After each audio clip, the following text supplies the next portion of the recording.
we're slowly being fed the truth here. Yeah. It's through spirituality and through science and all these things. We're being kind of divvied out the truth little by little.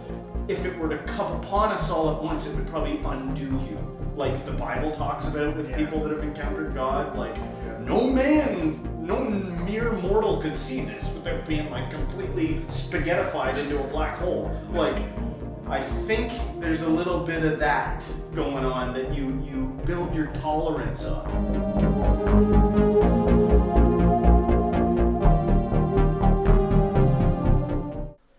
Welcome, modern day mystics, fellow truth seekers. James and Justin here, again with another episode.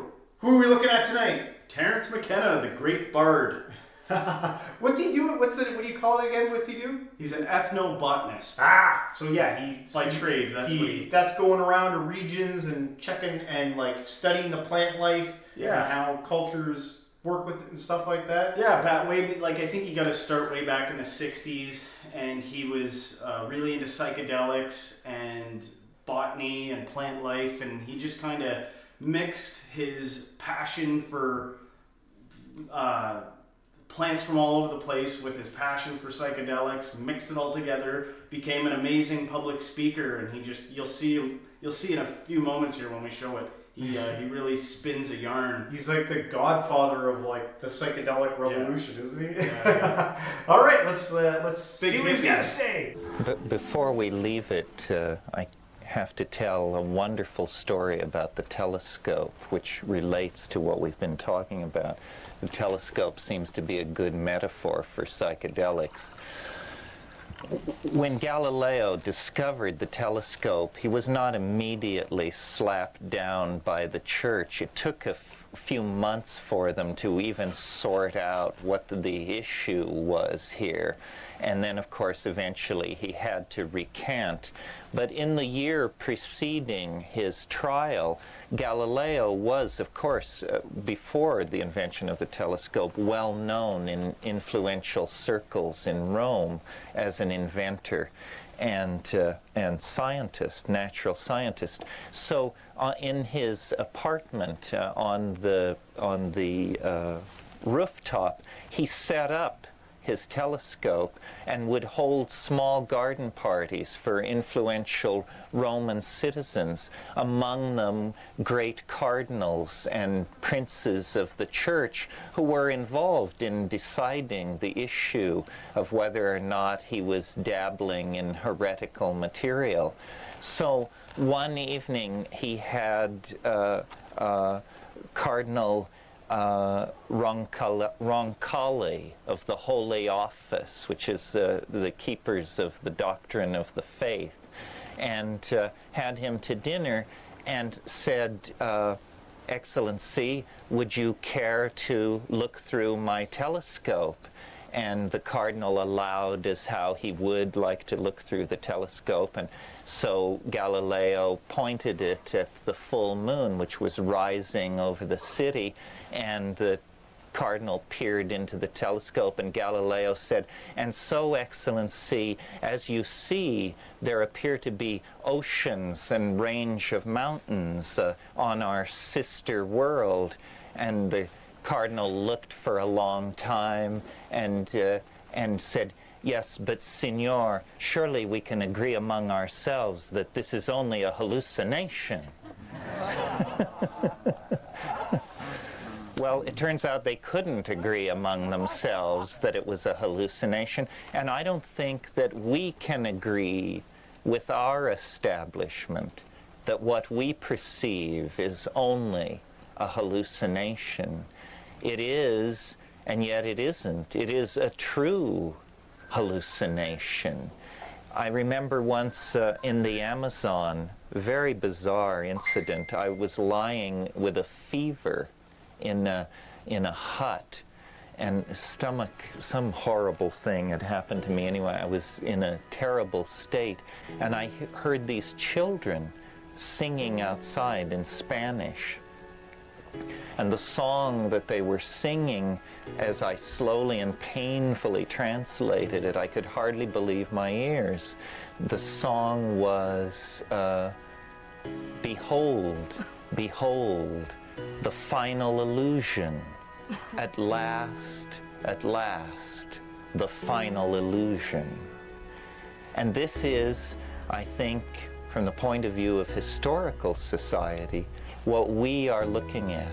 We are looking at the final illusion.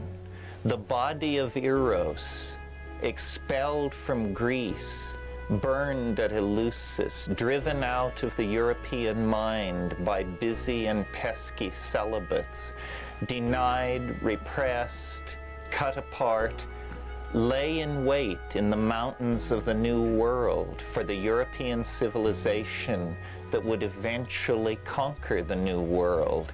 And as it burned and pillaged and raped its way deeper into the interior of the new continents that it proposed to put under European sway, at last, in 1953, Gordon Wasson glimpsed the final illusion.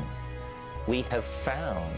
You remember I said yesterday that the archetype of Western society is the prodigal son, the wanderer who leaves his birthright, who leaves the comfort of the village and the bride who was planned for him, and goes out and does something tremendous and ambiguous and unimaginable, and returns with the gift, difficult to obtain, returns with the healing plant, the magic word, the jeweled crown, and lays it at the feet of the mother so long parted from, and by that act creates a historical closure. You'll recall at the beginning of this weekend I talked about the hexagram that had been thrown for the fate of our planet. Work on what has been spoiled. Through the line, work on what has been spoiled by the Father. And what has been spoiled by the Father is the feminine and the planet as the exterior manifestation of the feminine, leading to the change, which is the cauldron, the alchemical vessel, the theater and laboratory of the witch's magic, the potion that transforms. And in the act of transforming nature through cooking, in the act of transforming human nature through the cooking of the historical process, we have made ourselves unrecognizable to our ancestors, even as we shall be unrecognizable to our children. But, ladies and gentlemen, this souffle is done. This pie is cooked. It's time to take it out of the oven, give the oven a rest, and spread the board. You know, with the passing of the patriarchy, I recall that wonderful line in Finnegan's Wake where Joyce says, "Grandpapa's has fallen down, but Grinny spreads the board, sunny side up with care." If you want to be parked, if you want to be phoenixed, come and be parked. Because up Nayent, prospector, you're going to sprout all your worth and woof your wings. And so that's what I invite you to do, to woof your wings. Woof your wings. Woof, woof. Wow, so that guy's like a poet with his words. Yeah, I mean, I'm assuming you've watched that like a few times, or like, I have seen it before, but it's hard. You don't just watch it once and get it. yeah, I feel like I like Terence McKenna, and to me that was like one of the more hard to follow, like kind of boring. I mean, he like looks like one of the Bee Gees mixed with my father-in-law. Like, but I don't even quite know what he was getting at, to be honest. Do you know? Yeah, I feel like what he was saying was that this life is kind of, it's called the final illusion. Mm-hmm. And he was, he gave the story of the guy looking through the telescope. What's his name again? Galileo. Looking through the telescope, and they're fighting over whether or not it's illusion. And I think he was trying to say that like this reality that we're all in here is kind of like the great illusion that it's time for us to wake out of, like accept and wake up out of. Right. And that we're like on the precipice of that. And then he was also kind of making the point of how dramatic things change, that we would be unrecognizable, or we would not be able to recognize the people ahead of us, and so our children will not recognize, us. And the change in how everything's evolving. Well, he did do a lot of psychedelics. Yeah. He did do a lot of them, and I hope this makes sense. There are pieces of entertainment that I've encountered throughout my life, whether it be a movie or a show or something, that the first time I saw it, maybe I was even a little young, I saw it and it frightened me, or I didn't have a taste for it. It was disturbing, or there was something about it but I was consumed by it. And so I would go back and give it another try and then be like, oh, I missed that, or developed a thing. And then next thing you know, it's like, that's one of my favorite things. I never watched horror movies when I was a kid, and then as I became an adult, I developed kind of an appreciation for them. When I was a teenager, I would argue with guys at parties. They'd be like, it's a piece of art, man. I'd be like, you're evil if you like horror movies. I remember like getting into real arguments like that. Yeah. And then go figure, as an adult, like I watched The Shining and I was like, this is genius. Like, this is a good piece of art. And I think that when you take what I just talked about and then take the idea of psychedelics, like, you could give one person psychedelics and they would be like post-traumatic stress from it, like burnt. Yeah. Like, I'll never do that again. Oh my God, it was so funky and weird. And when he's talking about a future time or a future age or a collective revelation about what reality really is, I think sometimes that they're pointing out to something similar to what I'm saying, that if you were slowly being fed the truth here, it's through spirituality and through science and all these things, we're being kind of divvied out the truth little by little. If it were to come upon us all at once, it would probably undo you. Like the Bible talks about with people that have encountered God, like no mere mortal could see this without being like completely spaghettified into a black hole. Like, I think there's a little bit of that going on, that you build your tolerance up, right? And I think you could apply that to even things like seriously, I don't want to advocate doing psychedelics, because the warning here is if you get in over your head, you could screw yourself up. And Terence McKenna, believe it, even though he was a huge advocate for psychedelics, he also was very cautious with them and did not just suggest that everyone go out and start doing them. Yeah.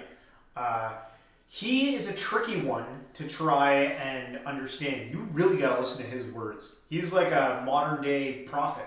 Or maybe that's too big of a word. Well, that one, he was particularly poetic with it. He quoted Finnegan's Wake, a book that I bought and returned right away because I was like, could not understand it. It's one of the most challenging pieces of literature in the English canon, or whatever the word is. Yeah. It's like, Finnegan's Wake is tough. Yeah. Well, I don't know. What do you guys think? Were you able to get anything? When I read the comments on that video, everyone was just like, Terence McKenna's awesome. Well, props up Terence McKenna. No one tried to decode what he was talking about. Well, there's some smart people, It is possible that the smartest people felt confident enough to chime in and be like, that was good. Yeah. If I'm being honest, I struggled to understand what the heck he was talking about. Yeah. Yeah. And I don't always feel that way. There are some talks that Terence McKenna talks about, like the origin of Santa Claus and stuff like that, they're kind of historical and just fascinating. There's so much of his stuff on the internet that you can go over, but yeah. So what do you think he was saying? Let us know in the comments. And everybody, we'll end it here. If you like the episode, don't forget to hit the like, subscribe, share with a friend, and everybody, until next time, stay spiritual.